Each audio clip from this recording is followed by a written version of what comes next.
Hi, in this video we're going to think a little bit about modulation, and we've got quite a few videos out there on YouTube now about modulation. So what is modulation? Just to be entirely sure, it's when we start in one key and then we move to another key, and there could be as many modulations within a piece as a composer sees fit or as an improviser decides to include.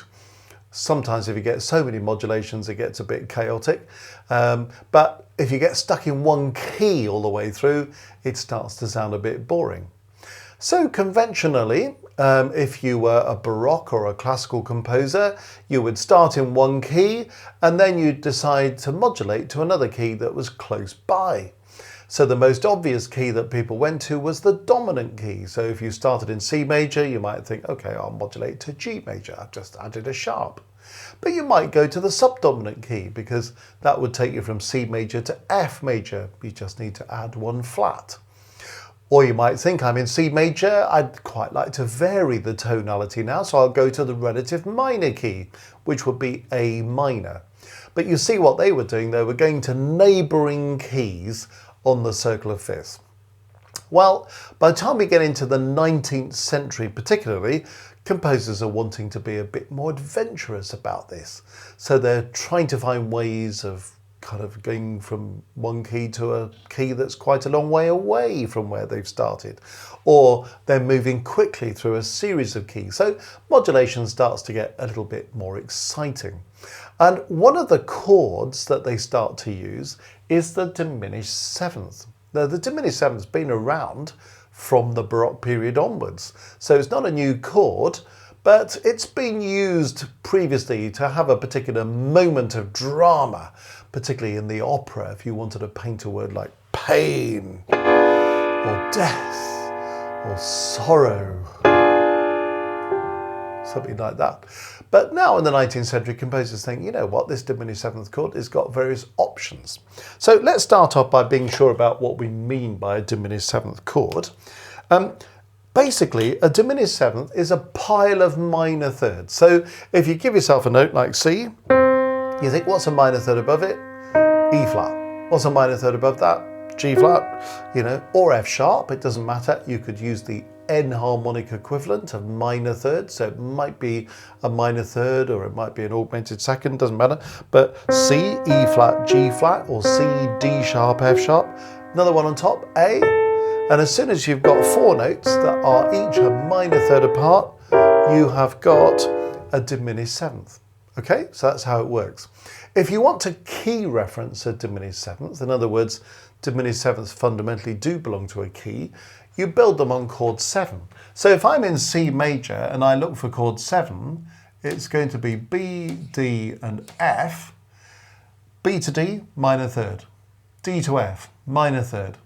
Stick another minor third on the top of it, hey presto, A flat. So that's a diminished seventh in the key of C. So when you use it in a conventional way, quite often the diminished seventh will go to chord 1.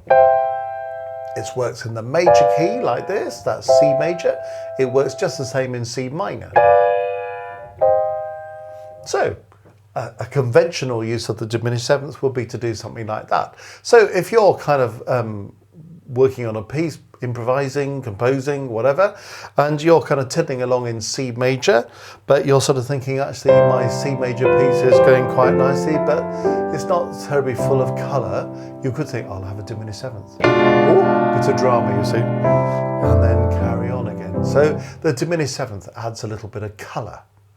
Now, if you want to modulate to other keys, of course, there are possibilities to look at this diminished seventh and to think about changing one or more of the notes enharmonically. So, for example, say I take the same diminished seventh, and instead of thinking A flat on the top, I just kind of think, well, actually, let's call it, I shouldn't really put the sharp sign there, let's do this properly.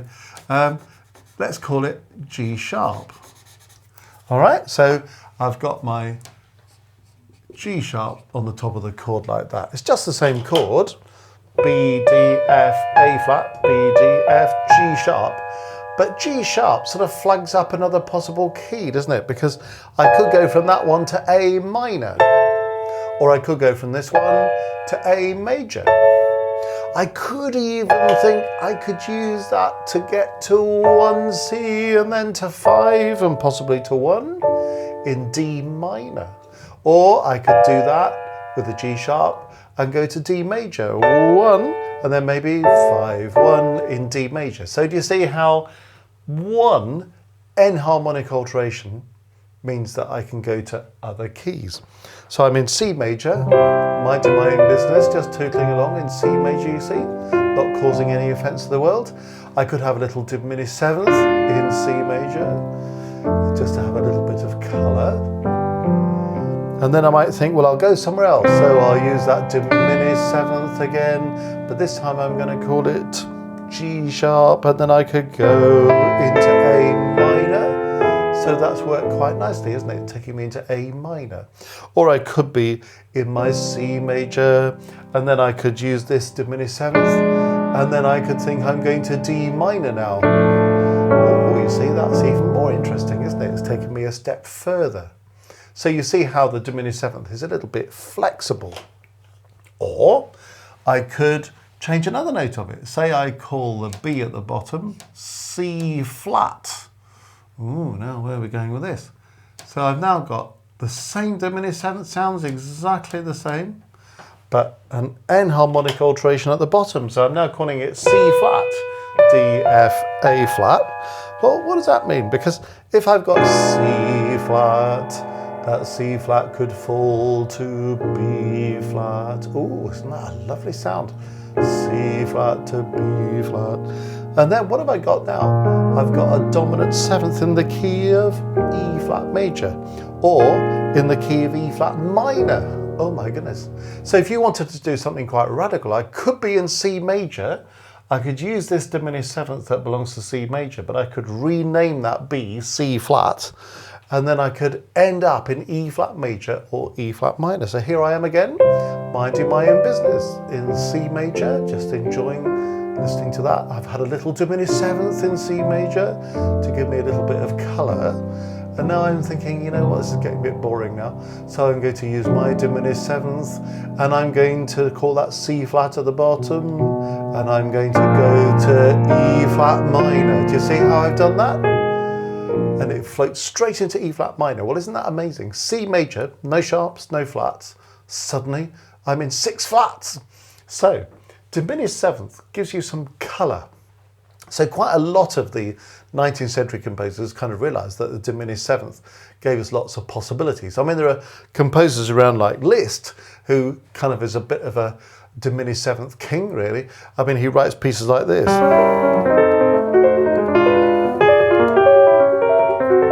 He's just using one diminished 7th after another, just whizzing from one to the next, and it's kind of quite dramatic, isn't it?